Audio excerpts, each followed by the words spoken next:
Con l'aiuto di Marco Fida intervistiamo uno dei più grandi mentalisti viventi, Max Maven.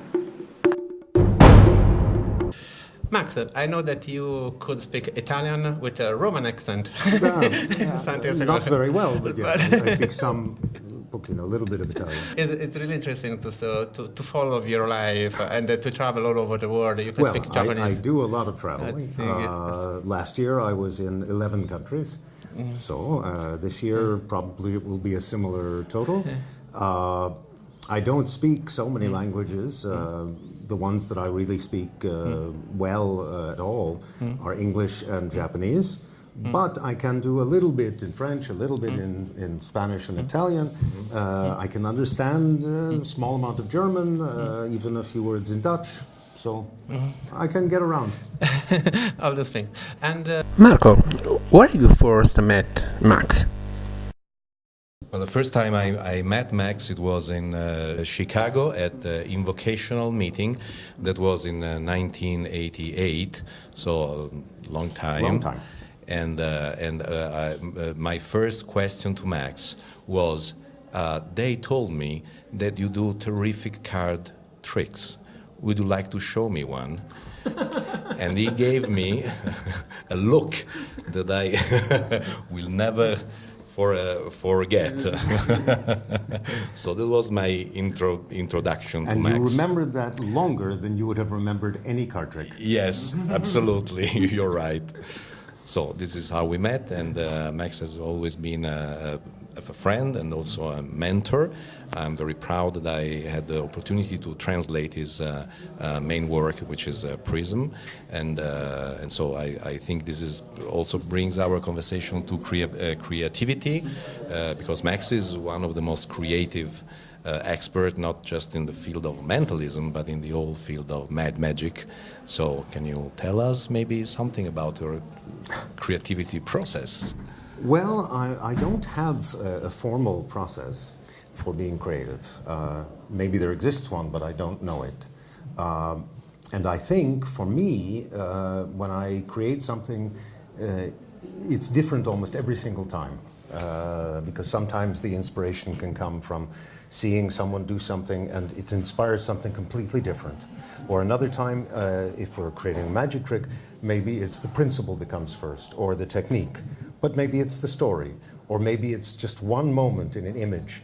There can be hundreds of different entrances into the creative part. The only thing that I feel is in a way, a technique to be creative is the image I use to describe this. You have been on a farm where they have the old style of pump, where you have to do with the handle.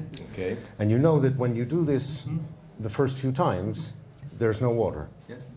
You have to build up the suction and so forth. Okay. So you have to do this for a while before suddenly water comes pouring. And I think to be creative is similar. If you sit and look at the pump and say, okay, I'm thirsty, you're going to stay thirsty.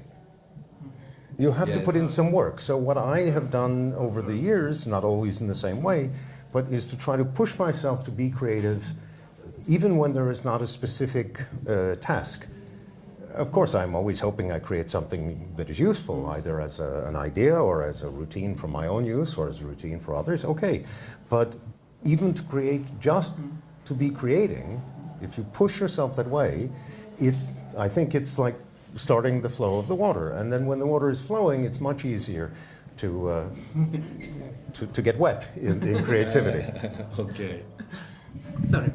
Yes, it's one way, but another is to study and to learn much.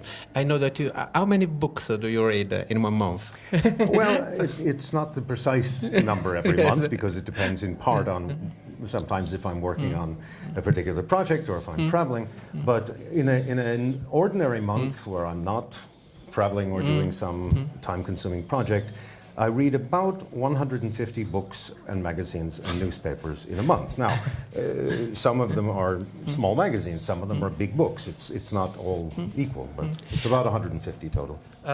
Franz Harari said that he don't read any magazines, nothing, because he don't want to be influenced. Yes, in his creativity process. Okay. And it's a completely different approach from you. Yes.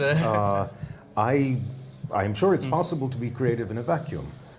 Jerry Andrus was one of the most famous creators. He came up with card work in the 1950s and 60s that was different from what anybody else had done. And one of the reasons it was so original is because he very deliberately didn't read books on card magic. He didn't watch other people's magic to try and learn it. So that what he created was very, very different, very unique. So obviously this approach can work for Franz or for Jerry, or for me, I'm much more interested to have a lot of stimulation, a lot of input, and then different things will emerge. You begin to see patterns, you begin to see connections and relationships. And I'm not worried about creating in a vacuum, because that, to me, that's not my goal. Is not that. It's to create something good. And if I create something good and I'm building on some previous work, for me that's fine. I want to know what that previous work is, and I want to be able to build on that intelligently, which means if I'm building on the work of some other person, you know, if I'm building on the work of, I don't know, Stuart James, let's say, if there is a Stuart James trick and I say, wow, there's an idea here that I can use. Well, if I find that Stuart James has more than one good idea, which in fact, of course, he had hundreds of good ideas, then it's useful for me to try to get to know what is Stuart James about, try and get inside of his mind and inside of his material.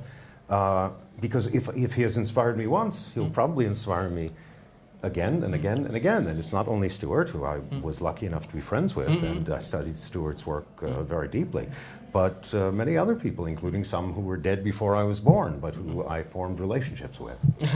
Okay. So I don't, it's not a seance, but I have many conversations with dead people. You have created so much things. How many have you created in your life? To be honest, I don't know the complete number, and of course, I've created more than I've published. I have published something, I think around 1,800 that I've published as far as tricks. If you then add in the essays and the articles, then it's well over 2,000. But for tricks, about 1,800. But of course, there are tricks that I didn't publish, so I don't know what the total number is. And is it true that you, in a way, challenge yourself to put an effect into each magic magazine? Is it true? Not exactly. Okay. I mean, it kind of became that, not as a challenge, but just because whenever there were, I love magic magazines, and whenever there was a new magic magazine or one that I found out about, I would usually become acquainted with the person who was editing it, and they would usually say, "Can you give us something?" And I would usually give them something. Okay. So I have not been in every magic magazine, but almost almost all of the ones in English during my lifetime, and plus many in Italian and French and Japanese and different languages. And also in terms of your own learning, you say that you were influenced a lot by reading magazines, not precisely books. Well, I think which makes a difference for you. Yes, I mean I love books, but in magic, to me, a magazine is like a photograph, and a book is like a painting. And I like both photographs and paintings, but a magazine is like a photograph, and not the kind of studio photograph that can take sometimes several days, but a snapshot, a good snapshot, if it's a good magazine, but a snapshot that shows you what was that moment like. It may not have the elegance of a painting, it may not have the depth of a painting, it may not have the complexity of a painting, but it tells you something about what that moment was in the same way as a snapshot.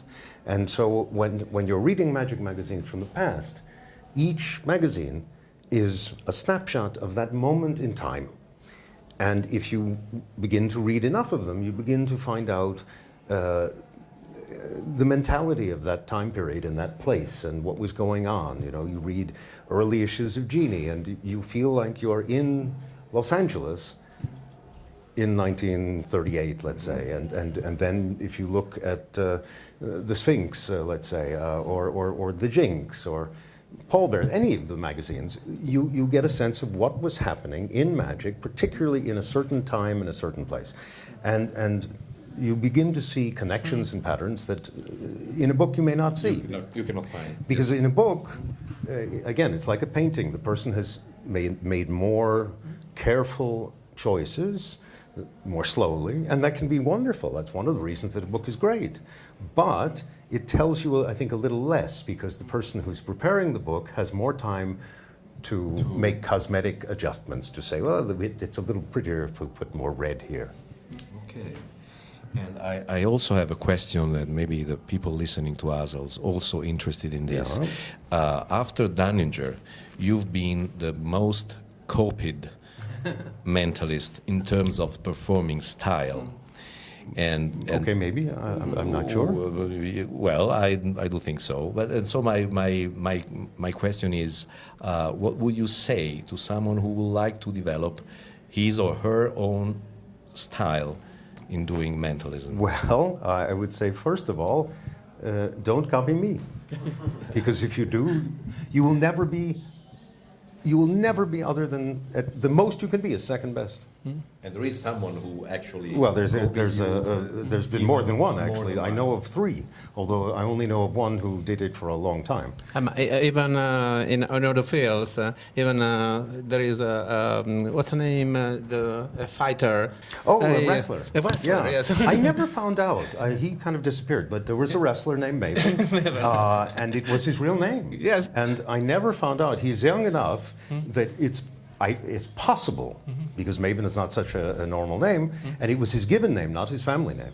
So I always wondered about that guy. Maybe his mother saw my show and said, that's a nice name. I have no idea, but if I ever have the chance to meet him, I will ask.